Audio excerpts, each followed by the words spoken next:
Rahmat Atilla Yilmazga shunchalik meni oyoqqa turgizdi. Shu qo'llar dard ko'rmasin. Meni shunchalik qilib rahmat. Davolaganiga katta rahmat. Mamnunman Atilla Yilmazdan. Xursandman. Shu kishini menga uchratganiga Xudoga shukr.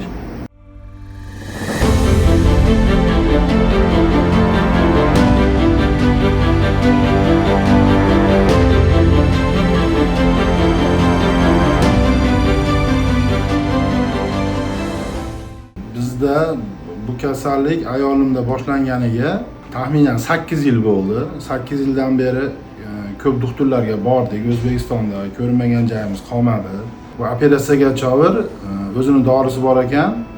Dorisini ichib yurdik. Shu dorisini ichmasa harakati susayib qolar edi.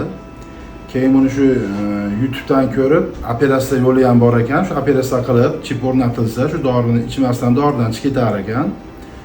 Shuni biz eshitganimizdan keyin biz operatsiya qildirishga qaror qildik. Keyin biz Turkiyaga kelmoqchi bo'lib turgan edik. Birdan shu o'zimiz ham O'zbekistonda 6 oy, 7 oy davomida o'zimiz qiylandik. Biz o'zimiz bilamiz uni, qanchalik boshimizdan qiyinchilik o'tganini. Keyin biz orada Toshkentga professor Atilla Yilmaz kelishini reklamasini ko'rib qoldik. Keyin shundan keyin biz Toshkentga bordik. Professor Atilla Yilmaz ko'rigiga o'chib turib kirib ko'rindik. Atilla Yilmaz bizga aytdi, Turkiyaga olib bor, men operatsiya qilib beraman.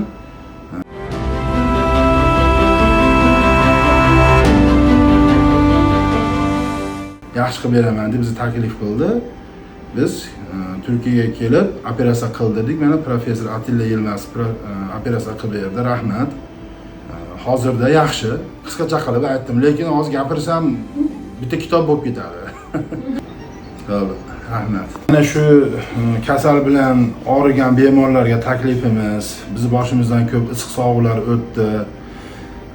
Shuni natijasida ko'p narsani tushunasiz ekan. Shunaqa kasal bo'lgan kasallarga to'g'ri narxi arzonroq ekan. Biz ham shu narxi arzonroq deb shu yoqqa borib qoldik. Lekin shu ozgina pulni deb o'zini jonini qiynashmasin, shu Turkiyaga kelishsin Atilla Yilmaz, professor Atilla Yilmazga. Professor Atilla Yilmazga katta rahmat. Qilayotgan operatsiya bilan bu Turkiyada professor Atilla Yilmaz qilayotgan operatsiyani biz mana ikkovini ham boshimizdan o'tkazdik. Juda katta farqi bor. Ikkovi ikki xil qilinar ekanda. Bu yerda mana shulardan ketkizmasdan nihoyatda biz qiynalmadik. Operatsiya o'tkazgan bo'lsak, kerak bo'lsa Turkiya arzon ekan sam. Bu yerda jicha balandroq pul oldi, lekin yotishingiz, yema ichmagingiz, gashingizdan keyin joylashlari bilan hisob-kitob qilganda bu yer kerak bo'lsa arzon ham ekan ham bu yer. Bu yerda mana hammaga bittadan xonani ajratib, chiroyli qilib biz bu yerda nihoyatda biz bunaqa bir qiyinchilik sezganimiz yo'q. Professor Atilla Yilmazga katta rahmat, kam bo'lmasin. Ilmlari bundan ham ziyoda bo'lsin.